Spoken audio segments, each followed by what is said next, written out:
Well, hi, Miss Lyons. Thanks for having me in your house so today. good to meet you. Good to meet you too. I really appreciate that. You know, we had a referral for Ian, and you and I talked on the phone for a little bit about how things are going and looking at getting some services and supports for you and for Ian.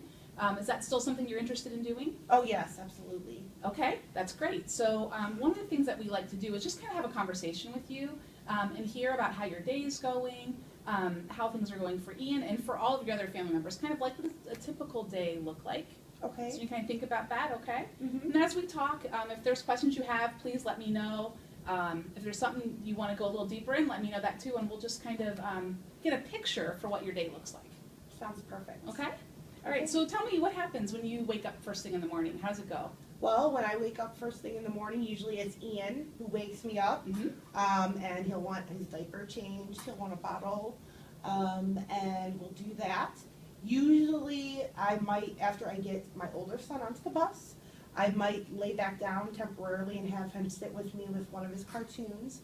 About half an hour after that, we'll usually have breakfast together, but that's a challenge because he doesn't eat a lot of foods and sometimes he'll refuse it and he says no, no. So we're really, the mornings I think are kind of hard to get going. Okay. Because we're often overtired because we may have stayed up with him later in the evening. But yeah, so it's a little.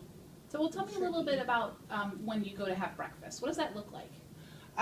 It can look so different because he won't stay at the table. We have tried since he was about a little over a year old when we took him out of the high chair because he was getting upset and knocking it over.